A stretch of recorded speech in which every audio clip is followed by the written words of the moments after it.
ಆತ್ಮೀಯ ವಿದ್ಯಾರ್ಥಿಗಳಿಗೆ ನಮಸ್ಕಾರಗಳು. ನಾನು ನಿನ್ನೆ ದಿನ 4ನೇ ಸೆಮಿಸ್ಟರ್ನ ಓಪನ್ ಎಲೆಕ್ಟಿವ್ಗೆ ಸಂಬಂಧಪಟ್ಟಂತೆ ಫೈನಾನ್ಷಿಯಲ್ ಮಾರ್ಕೆಟ್ ಬಗ್ಗೆ ಹೇಳ್ತಾ ಇದ್ದೆ. ಇಂಡಿಯನ್ ಬ್ಯಾಂಕಿಂಗ್ ಸಿಸ್ಟಮ್ ಬಗ್ಗೆ ನಾನು ಹೇಳಿದ್ದೇನೆ. ಹಾಗೆಯೇ ಭಾರತದಲ್ಲಿ ವಾಣಿಜ್ಯ ಬ್ಯಾಂಕ್ಗಳ ರಾಷ್ಟ್ರೀಕರಣಕ್ಕೆ ಕಾರಣಗಳೇನು ಅನ್ನುವಂಥದ್ದನ್ನು ಕೂಡ ನಾನು ನಿನ್ನೆ ದಿನ ಪ್ರಸ್ತಾಪ ಮಾಡಿದ್ದೇನೆ. 1969ರಲ್ಲಿ 14 ಬ್ಯಾಂಕ್ಗಳ ರಾಷ್ಟ್ರೀಕರಣ ಆಗ್ತದೆ ನಮ್ಮ ದೇಶದಲ್ಲಿ. ಅದಾದ ಬಳಿಕ ಎರಡನೇ ಹಂತದಲ್ಲಿ 1980ರ ದಶಕದಲ್ಲಿ 6 ಬ್ಯಾಂಕ್ಗಳ ರಾಷ್ಟ್ರೀಕರಣ ಆಗ್ತದೆ. ಹೀಗೆ 2 ಹಂತದ ರಾಷ್ಟ್ರೀಕರಣದಲ್ಲಿ 20 ಬ್ಯಾಂಕ್ಗಳು, SBI ಮತ್ತು ಅದರ ಸಮೂಹ ಬ್ಯಾಂಕ್ಗಳು 8, ಒಟ್ಟು 28 ರಾಷ್ಟ್ರೀಕೃತ ವಾಣಿಜ್ಯ ಬ್ಯಾಂಕ್ಗಳು ಕಳೆದ 50 ವರ್ಷಗಳ ಇತಿಹಾಸದಲ್ಲಿ, ಅಂದರೆ 1969ರಿಂದ 2019ರವರೆಗೆ ಈ 50 ವರ್ಷಗಳ ಅವಧಿಯಲ್ಲಿ ನಮ್ಮ ದೇಶದಲ್ಲಿ ಈ ವಾಣಿಜ್ಯ ಬ್ಯಾಂಕ್ಗಳು ಏನು ಸಾಧನೆಯನ್ನು ಮಾಡಿದೆ ಮತ್ತು ಇದರ ವೈಫಲ್ಯಗಳೇನು ಅನ್ನುವಂಥದ್ದನ್ನು ಈ ಭಾಗದಲ್ಲಿ ನಾನು ಪ್ರಸ್ತಾಪ ಮಾಡ್ತಾ ಇದ್ದೇನೆ. ಬಹಳ ಪ್ರಮುಖವಾಗಿ ನಾವು ಗಮನಿಸಬೇಕಾದಂಥ ಅಂಶ ಅಂತಂದರೆ, ಯಾವುದೇ ಒಂದು ಆರ್ಥಿಕ ವ್ಯವಸ್ಥೆ ಆ ದೇಶದ ವಾಣಿಜ್ಯ ಬ್ಯಾಂಕ್ಗಳು ಅತ್ಯಂತ ಪ್ರಮುಖವಾದಂತಹ ಪಾತ್ರವನ್ನು ನಿರ್ವಹಿಸ್ತವೆ. 2 ಕಾರಣಗಳಿಗಾಗಿ.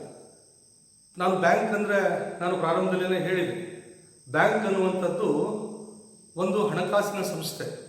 ಸಾರ್ವಜನಿಕರಿಂದ ಠೇವಣಿಗಳನ್ನು ಸ್ವೀಕಾರ ಮಾಡ್ತದೆ. Current account, savings account and fixed deposit account, ಹೀಗೆ 3 ಪ್ರಕಾರದ ಠೇವಣಿಗಳನ್ನು ಸಂಗ್ರಹಣೆ ಮಾಡ್ತದೆ. ಇದು ದೇಶದ ಬಂಡವಾಳ ಸಂಚಯನಕ್ಕೆ, ಬಂಡವಾಳ ಸಂಗ್ರಹಣೆಗೆ ಒಂದು ಅತ್ಯಂತ ಪ್ರಮುಖವಾದಂತಹ ಮೂಲ. ಹೀಗೆ ಸಂಗ್ರಹಣೆಯಾದಂತಹ ಠೇವಣಿಯನ್ನು ವಾಣಿಜ್ಯ ಬ್ಯಾಂಕ್ಗಳು ಒಂದು ನಿರ್ದಿಷ್ಟ ಮೊತ್ತದ ಹಣವನ್ನು ತನ್ನಲ್ಲಿಟ್ಟುಕೊಂಡು RBI ನೀತಿಯ ಪ್ರಕಾರ ಉಳಿದ ಹಣವನ್ನು ಸಾಲ ಮತ್ತು ಮುಂಗಡಗಳನ್ನಾಗಿ ಕೊಡ್ತದೆ. ಅದು ಬ್ಯಾಂಕಿನ 2ನೇ ಕಾರ್ಯ. ಅದನ್ನು ನಾವು ಪತ್ತು ಸೃಷ್ಟಿ ಅಂತ ಹೇಳ್ತೇವೆ. ಸೊ ಹೀಗೆ ರಾಷ್ಟ್ರೀಕೃತ ವಾಣಿಜ್ಯ ಬ್ಯಾಂಕ್ಗಳು ಕಳೆದ 50 ವರ್ಷಗಳಲ್ಲಿ ದೊಡ್ಡ ಪ್ರಮಾಣದ ಪತ್ತನ್ನು ಸೃಷ್ಟಿ ಮಾಡಿದೆ. ದೇಶದ ಆರ್ಥಿಕ ಚಟುವಟಿಕೆಗಳು ಮೇಲ್ಮುಖವಾಗಿ ಹೋಗಲಿಕ್ಕೆ ದೊಡ್ಡ ಪ್ರಮಾಣದ ಪತ್ತನ್ನು ಸೃಷ್ಟಿ ಮಾಡಿದೆ. ಹಾಗಾಗಿ ವಾಣಿಜ್ಯ ಬ್ಯಾಂಕ್ಗಳನ್ನು ಪತ್ತು ನಿರ್ಮಾಣದ ಕಾರ್ಯ ಬಹಳಷ್ಟು ಪ್ರಮುಖವಾದಂಥದ್ದು. ಹೀಗೆ ವಾಣಿಜ್ಯ ಬ್ಯಾಂಕ್ಗಳು ಒಂದು ಅರ್ಥವ್ಯವಸ್ಥೆಯಲ್ಲಿ ಅತ್ಯಂತ ಪ್ರಮುಖವಾದಂತಹ ಕಾರ್ಯವನ್ನು ನಿರ್ವಹಿಸಿದೆ. ಇದಕ್ಕೆ ಭಾರತವು ಕೂಡ ಹೊರತಾಗಿಲ್ಲ. ಈ ಕಳೆದ 50 ವರ್ಷಗಳ ಇತಿಹಾಸದೊಳಗೆ ನಮ್ಮ ರಾಷ್ಟ್ರೀಕೃತ ವಾಣಿಜ್ಯ ಬ್ಯಾಂಕ್ಗಳು ಏನು ಸಾಧನೆಯನ್ನು ಮಾಡಿದೆ ಅನ್ನುವಂಥದ್ದನ್ನು ಕೆಲವರು ಪ್ರಮುಖ ಅಂಶಗಳನ್ನು ಅಂಕಿ ಅಂಶಗಳ ಮೂಲಕ ನಾನು ಹೇಳ್ತೇನೆ. ಅಂದರೆ 1969ರ ದಶಕದಲ್ಲಿ ನಮ್ಮ ವಾಣಿಜ್ಯ ಬ್ಯಾಂಕ್ಗಳು, ಅಂದರೆ ರಾಷ್ಟ್ರೀಕರಣ ಆಗುವಂಥ ಸಂದರ್ಭದಲ್ಲಿ pre nationalisation and post nationalisation achievements of the national banks, nationalised commercial banks. ಏನು ಪೋಸ್ಟ್ ನ್ಯಾಷನಲೈಸೇಷನ್ ಆದ ಬಳಿಕ 69ರಿಂದ ಈ ದಿನದವರೆಗೆ ವಾಣಿಜ್ಯ ಬ್ಯಾಂಕ್ಗಳು ಏನೆಲ್ಲ ಸಾಧನೆಗಳನ್ನು ಮಾಡಿವೆ ಅನ್ನುವಂಥದ್ದನ್ನು ಕೆಲವೊಂದು ಅಂಕಿಅಂಶಗಳ ಮೂಲಕ ನಾನು ಹೇಳಲಿಕ್ಕೆ ಪ್ರಯತ್ನ ಮಾಡ್ತೇನೆ. ಒಂದನೇದಾಗಿ ರಾಷ್ಟ್ರೀಕೃತ ವಾಣಿಜ್ಯ ಬ್ಯಾಂಕಿನ ಸಾಧನೆಗಳು ಅಂತಂದರೆ ಶಾಖೆಗಳ ವಿಸ್ತರಣೆ ಅನ್ನುವಂಥದ್ದು, ಬ್ರಾಂಚ್ ಎಕ್ಸ್ಪ್ಯಾನ್ಷನ್. ಶಾಖೆಗಳ ವಿಸ್ತರಣೆ ರಾಷ್ಟ್ರೀಕೃತ ವಾಣಿಜ್ಯ ಬ್ಯಾಂಕ್ಗಳ ಒಂದು ದೊಡ್ಡ ಸಾಧನೆ. ಇವತ್ತು 1969 ಮತ್ತು ಅದಕ್ಕಿಂತ ಪೂರ್ವದಲ್ಲಿ ವಾಣಿಜ್ಯ ಬ್ಯಾಂಕ್ಗಳು ಕೆಲವು ಸೀಮಿತ ಪ್ರದೇಶಗಳಿಗೆ ಮತ್ತು ಸೀಮಿತ ವರ್ಗಕ್ಕೆ ಸೌಕರ್ಯಗಳನ್ನು ಕೊಡುವಂತಹ ಮತ್ತು ಕಾರ್ಯಚಟುವಟಿಕೆಗಳನ್ನು ಮಾಡುವಂತಹ ವಾಣಿಜ್ಯ ಬ್ಯಾಂಕು ಇವತ್ತು ದೇಶದಾದ್ಯಂತ ತನ್ನ ಶಾಖೆಗಳನ್ನು ವಿಸ್ತಾರ ಮಾಡೋದ್ರ ಮೂಲಕ ನಗರ ಮತ್ತು ಗ್ರಾಮೀಣ ಪ್ರದೇಶಗಳಲ್ಲಿ ಶಾಖೆಗಳನ್ನು ಸ್ಥಾಪನೆ ಮಾಡಿದೆ. ಸೊ ಒಂದು ಅಂಕಿಅಂಶದ ಪ್ರಕಾರ 1969ರ ದಶಕದಲ್ಲಿ ನಮ್ಮ ದೇಶದಲ್ಲಿರ್ತಕ್ಕಂಥ ವಾಣಿಜ್ಯ ಬ್ಯಾಂಕ್ಗಳ ಸಂಖ್ಯೆ ಕೇವಲ 8,262 ವಾಣಿಜ್ಯ ಬ್ಯಾಂಕ್ಗಳು 1969ರಲ್ಲಿ ಕೆಲಸ ಮಾಡ್ತಾ ಇತ್ತು. ಆದರೆ ಇವತ್ತು 2018ರ ವೇಳೆಗೆ ಇವತ್ತು ಸಾಕಷ್ಟು ಶಾಖೆಗಳು ನಮ್ಮಲ್ಲಿ ಇಲ್ಲಿ ಕೆಲಸ ಮಾಡ್ತಾ ಇವೆ.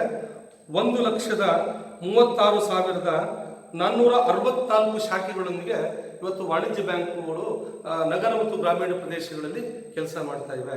ಹಾಗಾಗಿ ರಾಷ್ಟ್ರೀಕೃತ ವಾಣಿಜ್ಯ ಬ್ಯಾಂಕಿನ ಒಂದು ಅತ್ಯಂತ ಪ್ರಮುಖವಾದಂತಹ ಸಾಧನೆ ಅಂತಂದ್ರೆ ಶಾಖೆಗಳ ವಿಸ್ತರಣೆ ಅನ್ನುವಂಥದ್ದು. ಸೊ ಹಾಗಾಗಿ ರಾಷ್ಟ್ರೀಕರಣದ ನಂತರ ವಾಣಿಜ್ಯ ಬ್ಯಾಂಕ್ಗಳು ನಗರ ಮತ್ತು ಗ್ರಾಮೀಣ ಪ್ರದೇಶಗಳಲ್ಲಿ ಅತ್ಯಂತ ಪರಿಣಾಮಕಾರಿಯಾಗಿ ಕಾರ್ಯನಿರ್ವಹಿಸ್ತಾ ಇವೆ. ಇದು ವಾಣಿಜ್ಯ ಬ್ಯಾಂಕಿನ ಒಂದು ಅತ್ಯಂತ ಪ್ರಮುಖವಾದಂತಹ ಸಾಧನೆ ಅಂತ ಹೇಳಿ ನಾವು ಹೇಳ್ಬೋದು. ಆನಂತರ ಎರಡನೇ ಪ್ರಮುಖವಾದಂತಹ ಸಾಧನೆ ಅಂದ್ರೆ increase in the bank deposits. Increase in the bank deposits, ಠೇವಣಿಗಳಲ್ಲಿ ಹೆಚ್ಚಳ ಆಗಿದೆ. ಸೊ ಮತ್ತೊಮ್ಮೆ ನಾನು ಹೇಳೋದಾದ್ರೆ ವಾಣಿಜ್ಯ ಬ್ಯಾಂಕ್ಗಳು ಕೆಲವು ಜನರಿಗೆ ಕೆಲವೊಂದು ವರ್ಗಕ್ಕೆ ಸೀಮಿತ ಆಗಿರೋದ್ರಿಂದ ಠೇವಣಿಗಳ ಸಂಗ್ರಹ ಬಹಳಷ್ಟು ಸಂಕುಚಿತವಾಗಿದೆ. ಯಾವ ವಾಣಿಜ್ಯ ಬ್ಯಾಂಕಿನ ಠೇವಣಿ ಸಂಗ್ರಹ ಹೆಚ್ಚಿರ್ತದೆ ಆ ವಾಣಿಜ್ಯ ಬ್ಯಾಂಕಿಗೆ ಸಾಲ ಕೊಡುವಂತಹ ಸಾಮರ್ಥ್ಯವೂ ಕೂಡ ಹೆಚ್ಚಿರ್ತದೆ.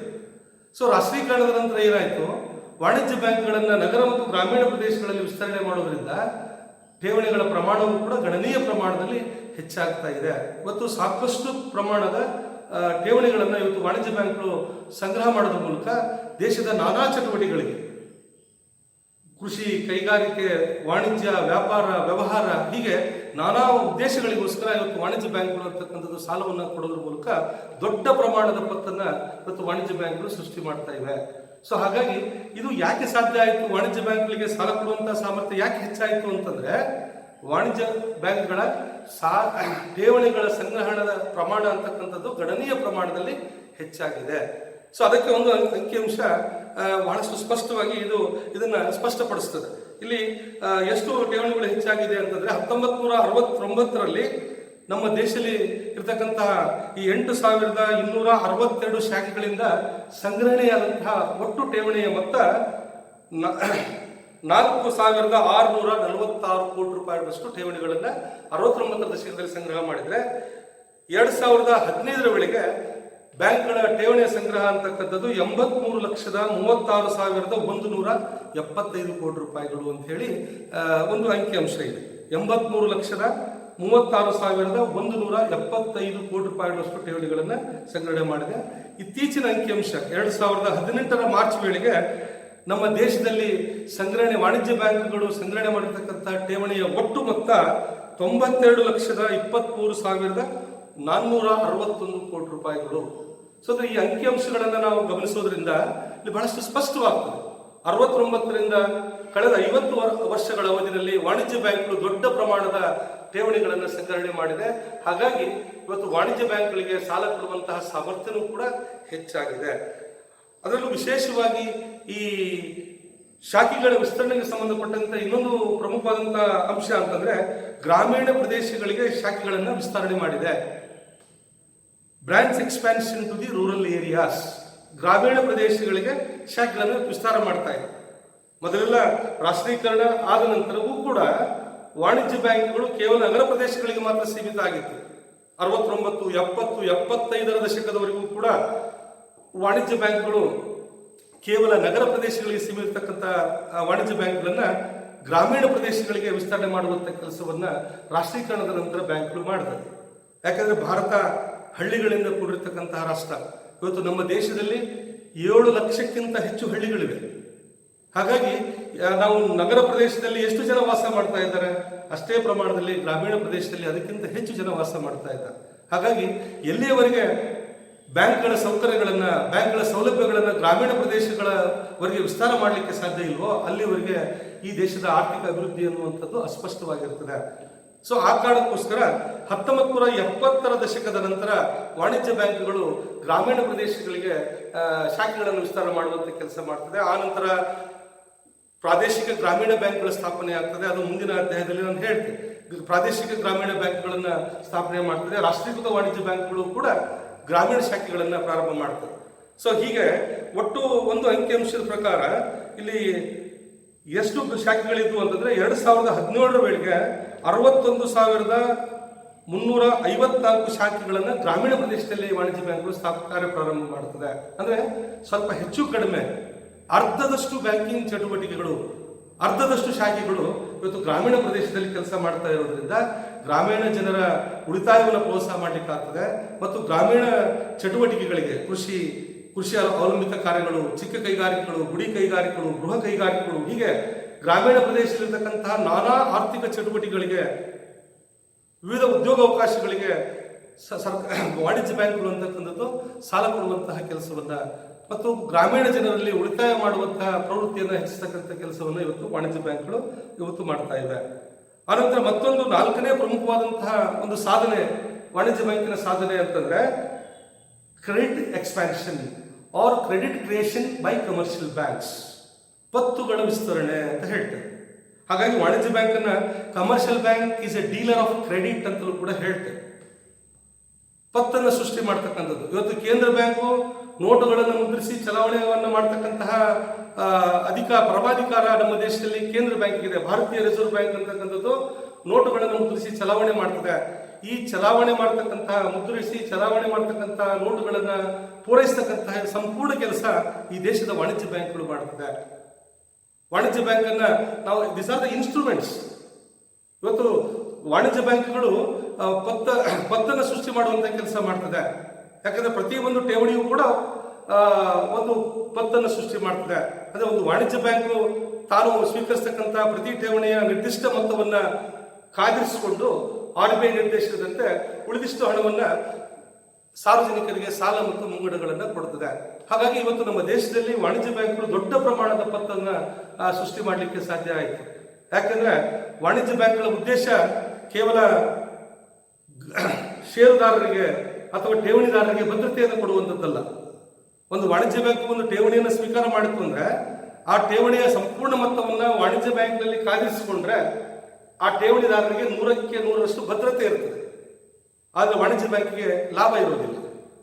ಒಂದು ವೇಳೆ ಹೀಗೆ ಸ್ವೀಕಾರ ಮಾಡಿರ್ತಕ್ಕಂತಹ ಒಟ್ಟು ಠೇವಣಿಯನ್ನ ಆ ಒಂದು ವಾಣಿಜ್ಯ ಬ್ಯಾಂಕ್ ಅಂತಕ್ಕಂಥದ್ದು ಸಾಲವನ್ನಾಗಿ ಪರಿವರ್ತಿಸಿದ್ರೆ, ಸಾಲ ಮತ್ತು ಮುಂಗಡಗಳನ್ನಾಗಿ ಕೊಟ್ರೆ ಆ ಒಂದು ವಾಣಿಜ್ಯ ಬ್ಯಾಂಕಿಗೆ 100ಕ್ಕೆ 100ರಷ್ಟು ಭದ್ರತೆ ಇರ್ತದೆ.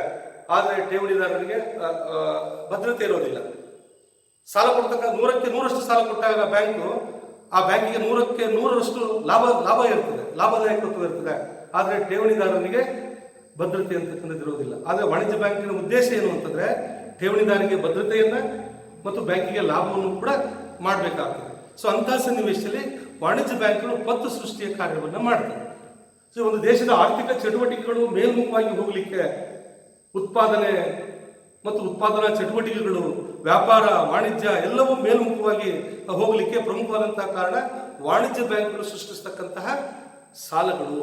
ಅದನ್ನು ನಾವು ಪತ್ತು ಸೃಷ್ಟಿ ಅಂತ ಹೇಳ್ತೇವೆ. ರಾಷ್ಟ್ರೀಕೃತವಾದಂತಹ ನಂತರ ನಮ್ಮ ದೇಶದ ರಾಷ್ಟ್ರೀಕೃತ ವಾಣಿಜ್ಯ ಬ್ಯಾಂಕ್ಗಳು ಅಂದ್ರೆ ನಾವು ಸಾರ್ವಜನಿಕ ಬ್ಯಾಂಕ್ಗಳು ಅಂತ ನಾವೇನು ಹೇಳ್ತೇವೆ, ಈ ಒಂದು ಬ್ಯಾಂಕ್ಗಳು ಇತ್ತೀಚಿನ ಅಂಕಿಅಂಶಗಳ ಪ್ರಕಾರ ಎಷ್ಟು ಪತ್ತನ್ನು ಸೃಷ್ಟಿ ಮಾಡಿದೆ ಅನ್ನಲಿಕ್ಕೆ ಒಂದು ಅಂಕಿಅಂಶ ಇದೆ. 1969ರ ದಶಕದಲ್ಲಿ ಕೇವಲ 3,599 ಕೋಟಿ ರೂಪಾಯಿಗಳಷ್ಟು ಪತ್ತನ್ನು ಸೃಷ್ಟಿ ಮಾಡಿರ್ತಕ್ಕಂತಹ ಸಾರ್ವಜನಿಕ ಬ್ಯಾಂಕ್ಗಳು 2015ರ ವೇಳೆಗೆ 63,46,702 ಕೋಟಿ ರೂಪಾಯಿಗಳಷ್ಟು ಪತ್ತನ್ನು ಸೃಷ್ಟಿ ಮಾಡಿದೆ. ದೊಡ್ಡ ಪ್ರಮಾಣದ ಪತ್ತನ್ನು ಸೃಷ್ಟಿ ಮಾಡೋದ್ರ ಮೂಲಕ ದೇಶದ ಆರ್ಥಿಕ ಚಟುವಟಿಕೆಗಳಿಗೆ ಸಹಕಾರಿಯಾಗಿ ಇವತ್ತು ವಾಣಿಜ್ಯ ಬ್ಯಾಂಕ್ಗಳು ಅಂತಕ್ಕಂಥದ್ದು ಕೆಲಸ ಮಾಡ್ತಾ ಇದೆ. ಆನಂತರ ಇನ್ನೊಂದು ಬಹಳಷ್ಟು ಪ್ರಮುಖವಾದಂತಹ ವಾಣಿಜ್ಯ ಬ್ಯಾಂಕಿನ ಸಾಧನೆ ಅಂತಂದ್ರೆ ಸರ್ಕಾರಿ ಭದ್ರತೆಗಳ ಮೇಲೆ ಹೂಡಿಕೆಯ ಪ್ರಮಾಣವನ್ನು ಕೂಡ ಹೆಚ್ಚು ಮಾಡಿವೆ. Investment in government securities. The bank encourage the purchase of government securities, investment of banks on government other approved securities has increased in the last 50 years. ಕಳೆದ 50 ವರ್ಷಗಳಲ್ಲಿ ವಾಣಿಜ್ಯ ಬ್ಯಾಂಕ್ಗಳ ಸರ್ಕಾರಿ ಭದ್ರತೆಗಳ ಮೇಲಿನ ಹೂಡಿಕೆ ಅಂತಕ್ಕಂಥದ್ದು ಗಣನೀಯ ಪ್ರಮಾಣದಲ್ಲಿ ಇಲ್ಲಿ ಹೆಚ್ಚಾಗ್ತಾ ಇದೆ. 1970ರ ದಶಕದಲ್ಲಿ ಈ ಸಾರ್ವಜನಿಕ ಬ್ಯಾಂಕ್ಗಳು ಸರ್ಕಾರಿ ಭದ್ರತೆಗಳ ಮೇಲೆ ಮಾಡಿರ್ತಕ್ಕಂಥ ಹೂಡಿಕೆ ಅಂತಕ್ಕಂಥದ್ದು ಕೇವಲ 1,725 ಕೋಟಿ ರೂಪಾಯಿಗಳಷ್ಟು ಮಾತ್ರ ಇದ್ರೆ 2016ರ ವೇಳೆಗೆ, ಮಾರ್ಚ್ ಅಂತ್ಯದ ವೇಳೆಗೆ ಈ ವಾಣಿಜ್ಯ ಬ್ಯಾಂಕ್ಗಳು ಸರ್ಕಾರಿ ಭದ್ರತೆಗಳ ಮೇಲೆ ಮಾಡಿರ್ತಕ್ಕಂಥ ಹೂಡಿಕೆಯ ಪ್ರಮಾಣ 26,37,760 ಕೋಟಿ ರೂಪಾಯಿಗಳು. 26,37,760 ಕೋಟಿ ರೂಪಾಯಿಗಳಷ್ಟು ಹೂಡಿಕೆಯನ್ನ ಈ ವಾಣಿಜ್ಯ ಬ್ಯಾಂಕ್ಗಳು ಮಾಡಿರ್ತಕ್ಕಂಥದ್ದು ಬಹಳಷ್ಟು ಪ್ರಮುಖವಾದಂತಹ ಅಂಶ. ಇದು ಒಂದು ಪ್ರಮುಖವಾದಂತಹ ಸಾಧನೆ ಅಂತ ಹೇಳಬೇಕಾಗ್ತದೆ. ಆನಂತರ ಮತ್ತೊಂದು ಪ್ರಮುಖವಾದಂತಹ ಕಾರ್ಯ ಅಂತಂದ್ರೆ ರಿಡಕ್ಷನ್ ಇನ್ ರೀಜನಲ್ ಡಿಸ್ಪ್ಯಾರಿಟೀಸ್. ಪ್ರಾದೇಶಿಕ ಅಸಮತೋಲನೆಯನ್ನು ಕಡಿಮೆ ಮಾಡುವಂತಹ ಕೆಲಸವನ್ನು ಕೂಡ ಈ ಒಂದು ವಾಣಿಜ್ಯ ಬ್ಯಾಂಕ್ಗಳು ಕಾರ್ಯವನ್ನು ನಿರ್ವಹಿಸ್ತಾ ಇವೆ.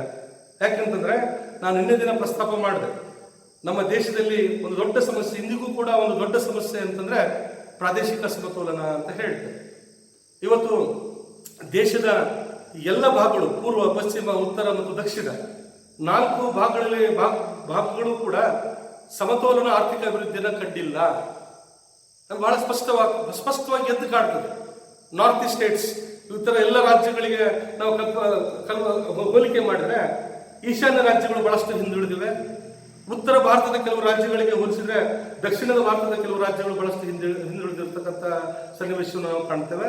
ಇದಕ್ಕೆ ಪ್ರಮುಖವಾದಂತಹ ಕಾರಣ ಸರ್ಕಾರ ಇವತ್ತು ಎಲ್ಲ ಪ್ರದೇಶಗಳ ಅಭಿವೃದ್ಧಿಯನ್ನ ಸಮತೋಲನ ಆರ್ಥಿಕ ಅಭಿವೃದ್ಧಿ ಮಾಡಲಿಕ್ಕೆ ಸಾಧ್ಯ ಆಗ್ತಿಲ್ಲ. ಕೆಲವೊಂದು ಕಡೆ ಬಂಡವಾಳದ ಕೊರತೆ ಆಗ್ತದೆ, ಕೆಲವೊಂದು ಕಡೆ ಮೂಲಭೂತ ಸೌಕರ್ಯಗಳ ಕೊರತೆ ಆಗ್ಬೋದು. ಅದಕ್ಕೆ ನಾನಾ ಕಾರಣಗಳಿವೆ. ಅದರಲ್ಲಿ ಪ್ರಮುಖವಾಗಿ ಬ್ಯಾಂಕ್ಗಳು ಕೂಡ ಬಹಳ ಪ್ರಮುಖವಾದಂತಹ ಕಾರಣ. ಇವತ್ತು ಪ್ರಾದೇಶಿಕ ಅಸಮತೋಲನೆ ಮೊದಲೆಲ್ಲ 65ರಿಂದ 70 ಸಾವಿರ ಜನರಿಗೆ ಒಂದು ಬ್ಯಾಂಕಿಂಗ್ ವ್ಯವಸ್ಥೆ ಇದ್ರೆ ಅದು ಗಣನೀಯ ಪ್ರಮಾಣದಲ್ಲಿ ಕಡಿಮೆ ಮಾಡ್ತಾ ಬಂತು ಸರ್ಕಾರ. ವಾಣಿಜ್ಯ ಬ್ಯಾಂಕ್ಗಳನ್ನು ಗ್ರಾಮೀಣ ಪ್ರದೇಶಗಳಲ್ಲಿ, ಹಿಂದುಳಿದ ಪ್ರದೇಶಗಳಲ್ಲಿ, ಹಿಂದುಳಿದ ರಾಜ್ಯಗಳಲ್ಲಿ, ಹೀಗೆ ಎಲ್ಲಿ ಬ್ಯಾಂಕಿಂಗ್ ಬೆಳವಣಿಗೆ ಎಲ್ಲಿ ಅಸಮರ್ಪಕವಾಗಿರ್ತದೆ ಅಂತಹ ಪ್ರದೇಶಗಳಲ್ಲಿ ಬ್ಯಾಂಕ್ಗಳನ್ನು ಸ್ಥಾಪನೆ ಮಾಡೋದ್ರ ಮೂಲಕ ಪ್ರಾದೇಶಿಕ ಅಸಮತೋಲನೆಯನ್ನು ನಿವಾರಣೆ ಮಾಡಲಿಕ್ಕೆ ಸರ್ಕಾರ ಪ್ರಯತ್ನ ಮಾಡ್ತಾ ಇದೆ. ಹಾಗಾಗಿ ಇವತ್ತು ಇತ್ತೀಚಿನ ಒಂದು ಅಂಕಿಅಂಶಗಳ ಪ್ರಕಾರ ಪ್ರತಿ 10 ಕಿಲೋಮೀಟರ್ಗಳಿಗೆ ಒಂದು ವಾಣಿಜ್ಯ ಬ್ಯಾಂಕ್ ಅಂತಕ್ಕಂಥದ್ದು ಇವತ್ತು ಕಾರ್ಯನಿರ್ವಹಿಸ್ತಾ ಇದೆ. ಸೊ ಇದರಿಂದ ಬ್ಯಾಂಕ್ಗಳು ಸಾಲ ಮತ್ತು ಮುಂಗಡಗಳನ್ನು ಕೊಡಲಿಕ್ಕೆ, ವಿವಿಧ ಆರ್ಥಿಕ ಚಟುವಟಿಕೆಗಳಿಗೆ ಮತ್ತು ಜನರ ಉಳಿತಾಯ ಪ್ರಮಾಣವನ್ನು ಹೆಚ್ಚು ಮಾಡಲಿಕ್ಕೂ ಕೂಡ ಸಾಧ್ಯ ಆಗ್ತದೆ. ಸೊ ಇದು ಕೂಡ ಒಂದು ಪ್ರಮುಖ ಸಾಧನೆ ಅಂತಲೂ ಕೂಡ ನಾವು ಹೇಳ್ಬೋದು. ಆನಂತರ ಇನ್ನೊಂದು ಬಹಳ ಪ್ರಮುಖವಾದಂಥ ಅಂಶ ಅಂದ್ರೆ ಅಗ್ರಿಕಲ್ಚರ್ ಫೈನಾನ್ಸ್. ರಾಷ್ಟ್ರೀಕರಣಕ್ಕಿಂತ ಮುಂಚೆ ಯಾವುದೇ ಒಂದು ವಾಣಿಜ್ಯ ಬ್ಯಾಂಕ್ ಅಂತಕ್ಕಂಥದ್ದು ಕೃಷಿಗೆ ಸಾಲ ಕೊಡ್ತಾ ಇರಲಿಲ್ಲ. ಯಾಕಂದ್ರೆ ಕೃಷಿ ಮತ್ತು ಸಣ್ಣ ಕೈಗಾರಿಕೆಗಳು ನಮ್ಮ ದೇಶದ ಒಂದು ಅಸಂಘಟಿತ ವಲಯ. ಹಾಗಾಗಿ ಕೃಷಿಗೆ ಹಣಕಾಸನ್ನು ಕೊಡುವಲ್ಲಿ ವಾಣಿಜ್ಯ ಬ್ಯಾಂಕ್ಗಳು ಸಂಪೂರ್ಣವಾಗಿ ವಿಫಲ ಆಗಿದ್ವು 1969ಕ್ಕಿಂತ ಮುಂಚಿತವಾಗಿ. ಮತ್ತು ವಾಣಿಜ್ಯ ಬ್ಯಾಂಕ್ಗಳ ರಾಷ್ಟ್ರೀಕರಣವನ್ನು ಮಾಡತಕ್ಕಂಥ ಉದ್ದೇಶನೂ ಕೂಡ ಅದಾಗಿರ್ತದೆ ಸರ್ಕಾರದ ಮುಂದೆ. ಯಾಕಂದ್ರೆ ದೇಶದ ಆದ್ಯತಾ ಕ್ಷೇತ್ರಕ್ಕೆ, ಪ್ರಾಥಮಿಕ ಕ್ಷೇತ್ರಕ್ಕೆ, ಕೃಷಿಗೆ ಇವತ್ತು ರಾಷ್ಟ್ರೀಕೃತ ವಾಣಿಜ್ಯ ಬ್ಯಾಂಕ್ಗಳು ಸಹಕಾರಿಯನ್ನು ಮಾಡ್ತಾ ಇಲ್ಲ ಅನ್ನೋ ಕಾರಣಕ್ಕೋಸ್ಕರ ವಾಣಿಜ್ಯ ಬ್ಯಾಂಕ್ಗಳ ರಾಷ್ಟ್ರೀಕರಣದ ಪ್ರಕ್ರಿಯೆ ಪ್ರಾರಂಭ ಆಗ್ತದೆ. ಇವತ್ತು ಪ್ರಮಾಣ ಕೃಷಿಗೆ ಒಟ್ಟು ಪತ್ತು ಸೃಷ್ಟಿಯಲ್ಲಿ ವಾಣಿಜ್ಯ ಬ್ಯಾಂಕ್ಗಳು ಸೃಷ್ಟಿ ಮಾಡಿರ್ತಕ್ಕಂಥ ಒಟ್ಟು ಪತ್ತಿನಲ್ಲಿ ಸಾಲದ ಮೊತ್ತದಲ್ಲಿ ಕೃಷಿಗೆ ಕೊಟ್ಟಂತ ಪ್ರಮಾಣ ಎಷ್ಟು ಅಂತ ನಾವು ಪರಿಗಣನೆ ಮಾಡಿದ್ರೆ ಇವತ್ತು ಪ್ರತಿಶತ 18ರಷ್ಟು ಇದು ಕೇಂದ್ರ ಬ್ಯಾಂಕಿನ ಮತ್ತು ಕೇಂದ್ರ ಸರ್ಕಾರದ ನಿರ್ದೇಶನ ಇದೆ. ವಾಣಿಜ್ಯ ಬ್ಯಾಂಕ್ಗಳು ಸೃಷ್ಟಿಸತಕ್ಕಂಥ ಸಾಲದಲ್ಲಿ ಪ್ರತಿಶತ 18ರಷ್ಟು ಸಾಲವನ್ನ ಇವತ್ತು ಕೃಷಿ ಕೊಡ್ತಾ ಇದೆ. ಮೊದಲೆಲ್ಲ ಇದು ಲೆಸ್ ದನ್ 5% ಇತ್ತು. 1969ರಲ್ಲಿ ಪ್ರತಿಶತ 5ಕ್ಕಿಂತ ಕಡಿಮೆ ಪ್ರಮಾಣದಲ್ಲಿ ಕೃಷಿಗೆ ಸಾಲವನ್ನು ಕೊಡ್ತಕ್ಕಂಥ ವಾಣಿಜ್ಯ ಬ್ಯಾಂಕ್ಗಳು ಇವತ್ತು ಪ್ರತಿಶತ 18ರಷ್ಟು ಸಾಲವನ್ನು, ಒಟ್ಟು ಸಾಲದ ಮೊತ್ತದ ಪ್ರತಿಶತ 18ರಷ್ಟನ್ನ ಇವತ್ತು ಕೃಷಿಗೆ ಸಾಲವನ್ನು ಕೊಡ್ತಾ ಇವೆ. ಬೆಳೆ ಸಾಲ ಆಗಿರ್ಬೋದು ಅಥವಾ ಮಧ್ಯಮಾವಧಿ, ಇವತ್ತು ಪ್ರಾರಂಭದಲ್ಲಿ ಕೇವಲ ಅಲ್ಪಾವಧಿ ಸಾಲಗಳನ್ನು ಕೊಡ್ತಕ್ಕಂಥ ವಾಣಿಜ್ಯ ಬ್ಯಾಂಕ್ಗಳು ರೈತರಿಗೆ ಮಧ್ಯಮಾವಧಿ, ದೀರ್ಘಾವಧಿ ಸಾಲಗಳನ್ನು ಕೊಡೋದ್ರ ಮೂಲಕ ಕೃಷಿಗೆ ಹಣಕಾಸನ್ನು ಒದಗಿಸುವಲ್ಲಿ ಈ ವಾಣಿಜ್ಯ ಬ್ಯಾಂಕ್ಗಳು ಕೂಡ ಅತ್ಯಂತ ಪ್ರಮುಖವಾದಂತಹ ಕಾರ್ಯವನ್ನು ನಿರ್ವಹಿಸ್ತಾ ಇವೆ. ಹಾಗೆಯೇ ಚಿಕ್ಕ ಕೈಗಾರಿಕೆಗಳಿಗೂ ಕೂಡ ದೇಶದಲ್ಲಿ ಗ್ರಾಮೀಣ ಪ್ರದೇಶದಲ್ಲಿರ್ತಕ್ಕಂತಹ ಚಿಕ್ಕ ಕೈಗಾರಿಕೆಗಳು, ಗುಡಿ ಕೈಗಾರಿಕೆಗಳು, ಗೃಹ ಕೈಗಾರಿಕೆಗಳು, ಹೀಗೆ ಕೃಷಿ ಅವಲಂಬಿತ ಚಟುವಟಿಕೆಗಳು ಮತ್ತು ಚಿಕ್ಕ ಕೈಗಾರಿಕೆಗಳಿಗೆ ವಾಣಿಜ್ಯ ಬ್ಯಾಂಕ್ಗಳು ಕೊಡ್ತಕ್ಕಂಥ ಒಟ್ಟು ಸಾಲದ ಮೊತ್ತದಲ್ಲಿ ಪ್ರತಿಶತ 20ರಿಂದ 22ರಷ್ಟು ಸಾಲಗಳನ್ನು ಈ ಕೃಷಿ ಅವಲಂಬಿತ ಚಟುವಟಿಕೆಗಳು, ಚಿಕ್ಕ ಕೈಗಾರಿಕೆಗಳಿಗೆ ಒದಗಿಸತಕ್ಕಂಥದ್ದು ವಾಣಿಜ್ಯ ಬ್ಯಾಂಕಿನ ಮತ್ತೊಂದು ಸಾಧನೆ ಅಂತಲೇ ಹೇಳ್ಬೋದು. ಹಾಗೆಯೇ ಮತ್ತೊಂದು ಪ್ರಮುಖವಾದಂತಹ ಅಂಶ, ಕೊನೆಯದಾಗಿ ಈ ರಫ್ತು ವ್ಯಾಪಾರಕ್ಕೂ ಕೂಡ ವಾಣಿಜ್ಯ ಬ್ಯಾಂಕ್ಗಳು ಇವತ್ತು ಸಾಲವನ್ನು ಕೊಡ್ತದೆ. ಬ್ಯಾಂಕ್ ಅಂಡ್ ಎಕ್ಸ್ಪೋರ್ಟ್ ಪ್ರಮೋಷನ್ಸ್ ಅಂತ ಹೇಳ್ತಾರೆ. So aggregate export credit of the commercial bank, it has been rapidly increased in the recent years. ಇತ್ತೀಚಿನ ವರ್ಷಗಳಲ್ಲಿ ರಫ್ತು ಉತ್ತೇಜನಕ್ಕೆ ವಾಣಿಜ್ಯ ಬ್ಯಾಂಕ್ಗಳು ಕೊಡ್ತಕ್ಕಂಥ ಸಾಲದ ಪ್ರಮಾಣ ಗಣನೀಯ ಪ್ರಮಾಣದಲ್ಲಿ ಹೆಚ್ಚಾಗ್ತಾ ಇದೆ. ಇಲ್ಲಿ ಒಂದು ಅಂಕಿಅಂಶ ಇದೆ. 2016ರ ಮಾರ್ಚ್ ಅಂತ್ಯದ ವೇಳೆಗೆ ಸುಮಾರು 63,486 ಕೋಟಿ ರೂಪಾಯಿಗಳಷ್ಟು ಸಾಲವನ್ನ ರಫ್ತು ಉತ್ತೇಜಕ ಕೈಗಾರಿಕೆಗಳಿಗೆ, ಉದ್ಯಮಗಳಿಗೆ ವಾಣಿಜ್ಯ ಬ್ಯಾಂಕ್ಗಳು ಅಂತಕ್ಕಂಥದ್ದು ಸಾಲವನ್ನು ಪೂರೈಸ್ತಾ ಇವೆ. ಹೀಗೆ ವಾಣಿಜ್ಯ ಬ್ಯಾಂಕು ರಾಷ್ಟ್ರೀಕರಣದ ನಂತರ ದೇಶದ ಎಲ್ಲ ವಲಯಗಳಿಗೆ, ಆದ್ಯತಾ ವಲಯ, ಕೃಷಿ, ಚಿಕ್ಕ ಕೈಗಾರಿಕೆ, ಗುಡಿ ಕೈಗಾರಿಕೆ, ಮಧ್ಯಮ ಬೃಹತ್ ಕೈಗಾರಿಕೆಗಳು ಮತ್ತು ವ್ಯಾಪಾರ, ವಾಣಿಜ್ಯ ಮತ್ತು ಇತ್ತೀಚಿನ ದಿನಗಳಲ್ಲಿ ವಾಣಿಜ್ಯ ಬ್ಯಾಂಕ್ಗಳು ಅಂತಕ್ಕಂಥದ್ದು ಪರ್ಸನಲ್ ಲೋನ್ ಕೊಡ್ತಾ ಇದೆ, ವೈಯಕ್ತಿಕ ಸಾಲವನ್ನು ಕೊಡ್ತದೆ, ಡೊಮೆಸ್ಟಿಕ್ ಲೋನ್ ಕೊಡ್ತಾ ಇದೆ, ಗೃಹ ಸಾಲವನ್ನು, ಮನೆ ಕಟ್ಟಲಿಕ್ಕೆ ಸಾಲವನ್ನು ಕೊಡ್ತದೆ. ಹೀಗೆ ನಾನಾ ಪ್ರಕಾರದ ಸಾಲಗಳನ್ನು ವಾಣಿಜ್ಯ ಬ್ಯಾಂಕ್ಗಳು ಕೊಡೋದ್ರ ಮೂಲಕ ಈ ದೇಶದ ಅರ್ಥವ್ಯವಸ್ಥೆಯಲ್ಲಿ ಅತ್ಯಂತ ಪ್ರಮುಖವಾದಂತಹ ಪಾತ್ರವನ್ನು ವಾಣಿಜ್ಯ ಬ್ಯಾಂಕ್ಗಳು ಕಾರ್ಯನಿರ್ವಹಿಸ್ತಾ ಇವೆ. ಇವೆಲ್ಲವೂ ಕೂಡ ರಾಷ್ಟ್ರೀಕೃತ ವಾಣಿಜ್ಯ ಬ್ಯಾಂಕ್ಗಳ ಸಾಧನೆಗಳಂತಲೇ ನಾವು ಕರಿಬೇಕಾಗ್ತದೆ. ಸೊ ಇಷ್ಟೆಲ್ಲ ಸಾಧನೆಗಳನ್ನು ವಾಣಿಜ್ಯ ಬ್ಯಾಂಕು ಮಾಡಿದೆ ಅಂದಾಕ್ಷಣ ಅಲ್ಲಿ ಯಾವುದೇ ನ್ಯೂನತೆಗಳಿಲ್ಲ, ವಾಣಿಜ್ಯ ಬ್ಯಾಂಕ್ಗಳು ಯಾವುದೇ ವೈಫಲ್ಯತೆಗಳನ್ನು ಕಂಡಿಲ್ಲ ಅಂತ ಹೇಳಿ ಖಂಡಿತ ಭಾವಿಸಬೇಕು. ಇವತ್ತು ಅನೇಕ ಟೀಕೆಗಳಿವೆ. ವಾಣಿಜ್ಯ ಬ್ಯಾಂಕ್ಗಳ ರಾಷ್ಟ್ರೀಕರಣದ ನಂತರ ಇವತ್ತು ವಾಣಿಜ್ಯ ಬ್ಯಾಂಕ್ಗಳ ಅನೇಕ ವೈಫಲ್ಯಗಳ ಬಗ್ಗೆ ಅನೇಕ ಅರ್ಥವಿಜ್ಞಾನಿಗಳು, ಬ್ಯಾಂಕಿಂಗ್ ಪರಿಣಿತರು ಇವತ್ತು ಅನೇಕ ಟೀಕೆಗಳನ್ನು ಮಾಡಿದ್ದಾರೆ. ಇಲ್ಲಿ ಕೆಲವನ್ನು ಮಾತ್ರ ನಾನು ಇಲ್ಲಿ ಹೇಳ್ತೇನೆ. Failures of public sector banks ಅಂತ ಹೇಳ್ತೇನೆ. ಸಾರ್ವಜನಿಕ ಬ್ಯಾಂಕುಗಳ ವೈಫಲ್ಯಗಳು ಏನು ಅಂತಕ್ಕಂಥದ್ದನ್ನ ಬಹಳ ಸಂಕ್ಷಿಪ್ತವಾಗಿ ಇಲ್ಲಿ ನಾನು ಹೇಳಿ ಮುಗಿಸ್ತೇನೆ. ಇಲ್ಲಿ ಒಂದನೇದಾಗಿ ಬಹಳಷ್ಟು ಪ್ರಮುಖವಾಗಿರ್ತಕ್ಕಂತಹ ವೈಫಲ್ಯ ಅಂತಂದ್ರೆ ಇಲ್ಲಿ ಪೊಲಿಟಿಕಲ್ ಇಂಟರ್ವೆನ್ಷನ್ ಬಹಳಷ್ಟಿದೆ. ರಾಜಕೀಯ ಹಸ್ತಕ್ಷೇಪ ಅಂತಕ್ಕಂಥದ್ದು ವಾಣಿಜ್ಯ ಬ್ಯಾಂಕ್ಗಳಲ್ಲಿ ಹೆಚ್ಚಾಗ್ತಾ ಇದೆ. ಆನಂತರ ಇಲ್ಲಿ ವಿಶೇಷವಾಗಿ ಡೆಪಾಸಿಟ್ ಮೊಬಲೈಸೇಷನ್, ಈ ಠೇವಣಿಗಳ ಸಂಗ್ರಹಣದಲ್ಲಿ ಇನ್ನೂ ತೃಪ್ತಿಕರ ಆಗಿಲ್ಲ ಅನ್ನುವಂಥದ್ದು ಒಂದು ವಾದ ಇದೆ. ವಾಣಿಜ್ಯ ಬ್ಯಾಂಕ್ಗಳು ಠೇವಣಿಗಳನ್ನು, ನಾವು ಸಾಕಷ್ಟು ಪ್ರಮಾಣದ ಠೇವಣಿಗಳನ್ನು ಸೃಷ್ಟಿ ಮಾಡಿದೆ, ಆದಾಗ್ಯೂ ಕೂಡ ಠೇವಣಿಗಳ ಸಂಗ್ರಹಣದಲ್ಲಿ ವಾಣಿಜ್ಯ ಬ್ಯಾಂಕ್ಗಳು ಅಷ್ಟೊಂದು ತೃಪ್ತಿದಾಯಕವಾದಂತಹ ಕೆಲಸ ಮಾಡಿಲ್ಲ ಅನ್ನುವಂಥದ್ದು. ಪ್ರಾದೇಶಿಕ ಅಸಮತೋಲನೆಯನ್ನ ನಿವಾರಣೆ ಮಾಡುವಲ್ಲೂ ಕೂಡ ವಾಣಿಜ್ಯ ಬ್ಯಾಂಕ್ಗಳು ಯಶಸ್ವಿಯಾಗಿಲ್ಲ ಅನ್ನುವಂತಹ ಕೂಗು ಕೂಡ, ಒಂದು ವಾದವೂ ಕೂಡ ಇದೆ. ಇನ್ನು ನಗರ ಪ್ರದೇಶದಲ್ಲಿ ಹೆಚ್ಚು ಕೆಲಸ ಮಾಡ್ತದೆ ವಾಣಿಜ್ಯ ಬ್ಯಾಂಕ್ಗಳು, ಗ್ರಾಮೀಣ ಅತ್ಯಂತ ಹಿಂದುಳಿದ ಪ್ರದೇಶಗಳಿಗೆ ಬ್ಯಾಂಕ್ಗಳ ವಿಸ್ತರಣೆ ಅಂತಕ್ಕಂಥದ್ದು ಮತ್ತು ಅದಕ್ಕೆ ಹಣಕಾಸಿನ ಸೌಲಭ್ಯ ಅಂತಕ್ಕಂಥದ್ದು, ಅಲ್ಲಿ ಸಿಬ್ಬಂದಿ ಅಂತಕ್ಕಂಥದ್ದು ಕೊರತೆ ಇದೆ, ಅದೊಂದು ಕೊರತೆಯನ್ನು ನಾವು ಕಾಣ್ತೇವೆ.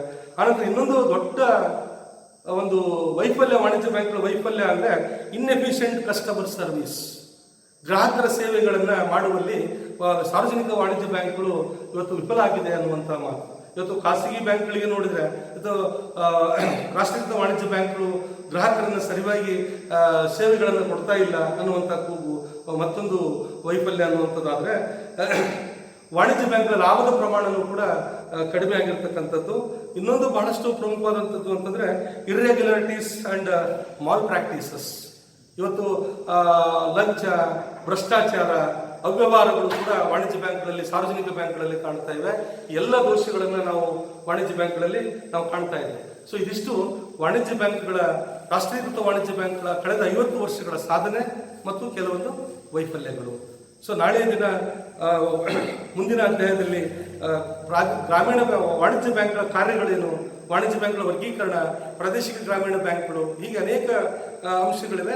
ಅದನ್ನು ನಾಳಿನ ತರಗತಿಯಲ್ಲಿ ನಾನು ನಿಮಗೆ ಪ್ರಸ್ತಾಪ ಮಾಡ್ತೇನೆ. ಅದಕ್ಕಿಂತ ಮುಂಚೆ ನನ್ನ ಪ್ರೀತಿಯ ವಿದ್ಯಾರ್ಥಿಗಳಲ್ಲಿ ಒಂದು ವಿನಮ್ರ ವಿನಂತಿ, ದಯಮಾಡಿ ಯಾರು ಮನೆಯಿಂದ ಹೊರ ಹೋಗಬೇಡಿ, ಅಭ್ಯಾಸದ ಕಡೆ ಗಮನ ಕೊಡಿ. ಎಲ್ಲರಿಗೂ ವಂದನೆಗಳು.